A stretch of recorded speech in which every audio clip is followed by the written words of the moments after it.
Assalamualaikum warahmatullahi wabarakatuh. Selamat siang.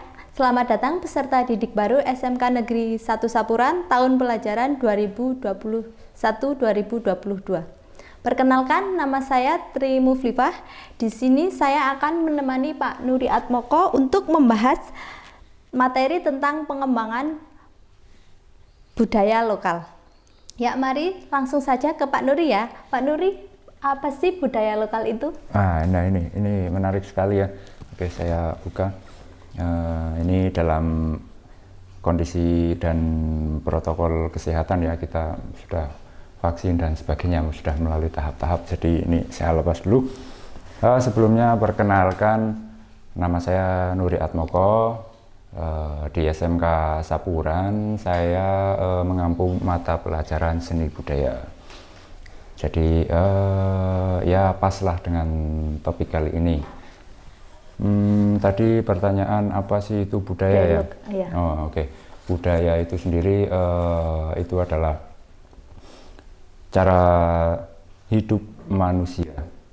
Simpelnya itu seperti itu. Tapi kalau ya untuk sekarang ini penjelasannya yang ini aja lah, yang standar saja ya. General saja ya. Masalah budaya. Nah, budaya itu sendiri adalah cara hidup yang berkembang dan dimiliki oleh suatu kelompok. Seperti itu, pendek, singkat saja seperti itu. Kalau budaya dari saya seperti itu. Iya, kan itu katanya cara hidup dari suatu kelompok ya, Pak. Berarti kan setiap kelompok kan mempunyai budaya masing-masing ya, Pak? Iya. Jadi itu karena penyesuaian terhadap banyak hal ya. Jadi terjadi suatu kelompok-kelompok yang mempunyai budaya-budayanya sendiri. Misalkan nih ya, misalkan di luar angkasa, di luar bumi itu ada makhluk lain, pasti mereka punya peradabannya sendiri. Terlebih lagi mungkin oksigen di sana tidak seperti di sini, jadi mungkin tidak punya hidung. Nah, nanti sampai seperti itu. Nah, kita bahas yang di bumi saja. Nanti setiap negara kan punya budaya yang berbeda-beda. Iya. Karena memang sudah melalui proses yang sangat panjang, mereka suatu kelompok itu menyesuaikan dengan kondisi, kemudian agama, politik dan sebagainya. Itu nanti pasti akan sangat-sangat beragam yang namanya budaya itu.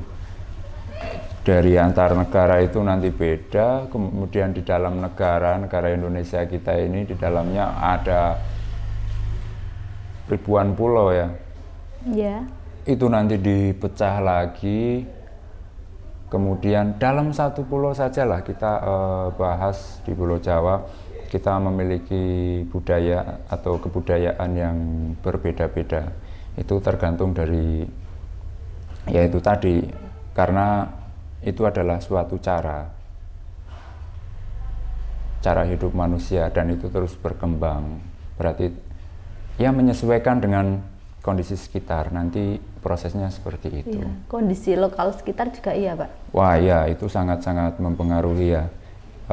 Seperti kita tahu di nah ini pakaian kan termasuk itu nanti di dalamnya ya. Dalam budaya itu ada adat istiadat dan sebagainya. Salah satunya nanti ada pakaian adat. Nanti dari daerah satu ke satu itu berbeda. Itu hasil dari budayanya akan berbeda-beda pula, seperti itu. Jadi kan setiap wilayah mempunyai budaya-budaya yang berbeda. Iya, ya. Jelas. Itu kan untuk potensinya bagaimana, Pak? Nah, ini dia. Berarti kita masuk ke potensi budaya itu sendiri ya. Kita bahas. Pasti itu setiap daerah mempunyai potensinya masing-masing. Nah, kita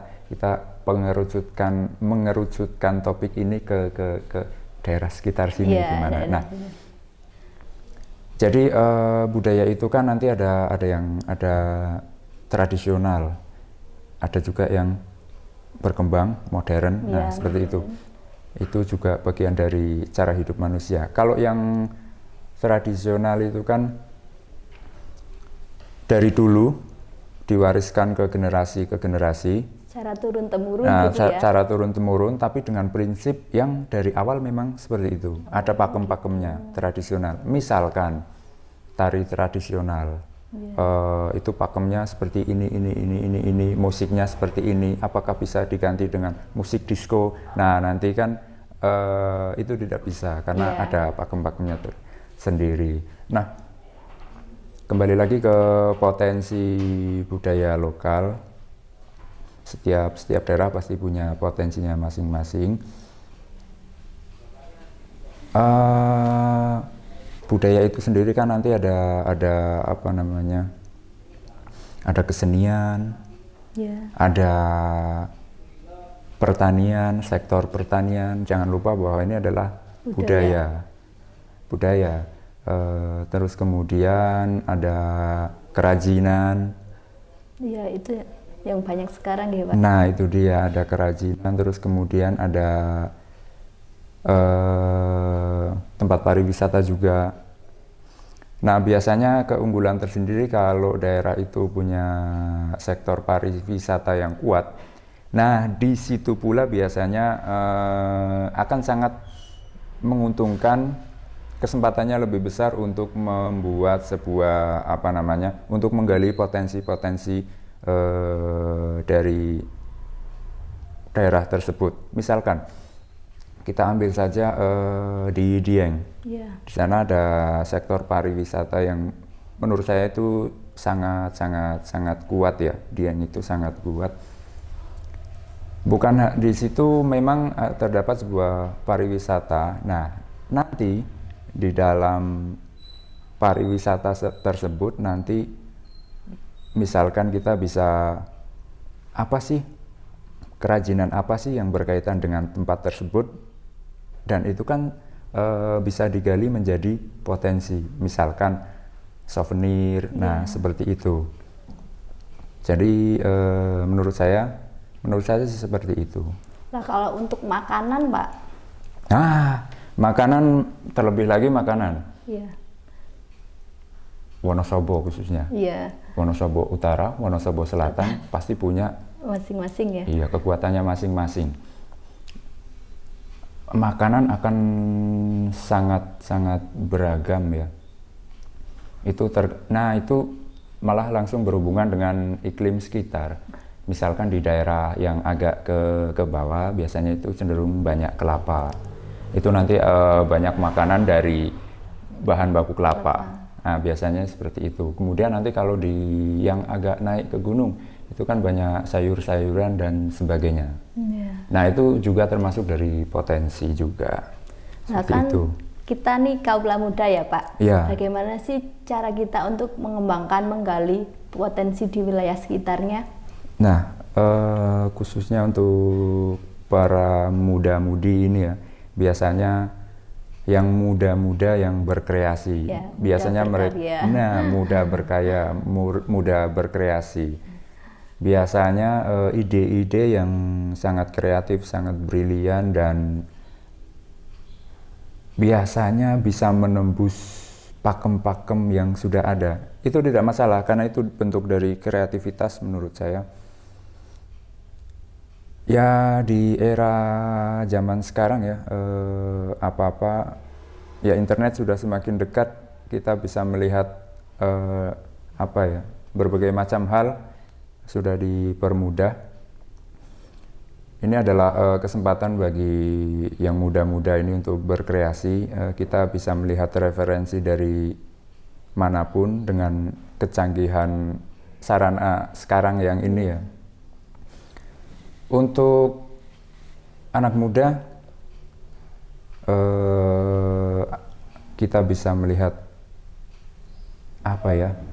lebih luas lagi tentang dunia ini karena adanya internet.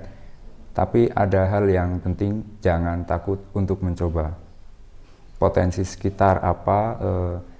Kalau misalkan kesenian. Di situ kesenian sangat berpotensi untuk dipertunjukkan, atau malah mungkin ingin melestarikan budaya yang sudah ada. Nah, biasanya itu bisa seperti dibangun sebuah sanggar seperti itu. Nah, kemudian kalau hal-hal yang sifatnya itu benda, produk benda, kerajinan, anak muda harusnya mempunyai ide-ide yang kreatif, yang gila-gila. Nah, inovatif. tinggal kita yang muda ini jangan takut untuk mencobanya. Tapi jelas dengan tetap kita terus menggali ilmu dari berbagai macam sumber seperti itu. Oh ya, seperti itu nggih. Ya. Oh ya Pak, masih ada satu lagi nih yang masih kepikiran. Apa sih budaya lokal Wonosobo itu sendiri? Kalau budaya lokal Wonosobo, saya mengamatinya itu Wonosobo salah satu daerah yang kebudayaannya cukup kaya. Itu mulai dari gunung sampai ke bagian selatan yang agak bawah. Wah, itu beragam sekali. Tapi untuk akhir-akhir ini yang saya cermati di Wonosobo itu ada beberapa hal yang lagi diusahakan untuk bahkan mungkin sudah go nasional, go internasional. Yaitu salah satunya adalah bundengan. Anda tahu bundengan? Iya, itu yang khas dari Wonosobo ya? Iya, tentu saja khas dari Wonosobo. Bundengan itu alat musik ya, alat musik yang nanti bisa dipadukan dengan tari tradisional. Nah, alat musiknya seperti apa? Sebenarnya itu alat musiknya diambil dari kuangan, tahu kuangan? Kuangan itu sebenarnya pada awalnya itu bahannya kan dari bambu, seperti tembikar itulah. Cuma didesain secara khusus sehingga bisa menutupi dari kepala sampai bagian bawah, dan itu ada aksen seperti kepala burung. Nah, kalau zaman dulu menurut sumber itu digunakan untuk angon bebek. Nah, untuk perkembangannya ini lagi gencar-gencarnya dibuat sebuah alat musik yaitu bundengan. Selain bisa berdiri sendiri, nanti bisa dipadukan dengan tari tradisional. Bahkan saya sempat menjumpai itu ada peneliti dari asing malah, soalnya orangnya bule itu. Bule. Nah, itu tertarik dengan bundengan ini. Seperti itu salah satunya. Salah satu kebudayaan di Wonosobo itu sendiri. Oke, terima kasih Pak Nuri atas penjelasannya. Oke, siap. Mungkin ini memerlukan waktu lama ya kalau untuk membahas semua, karena masih terlalu luas, memerlukan waktu 1 minggu ya Pak. Oh, iya. Oke, terima kasih. Saya Tri Muflifah dan narasumber Bapak Nuri Atmoko mengucapkan terima kasih dan cukup sekian. Wassalamualaikum warahmatullahi wabarakatuh.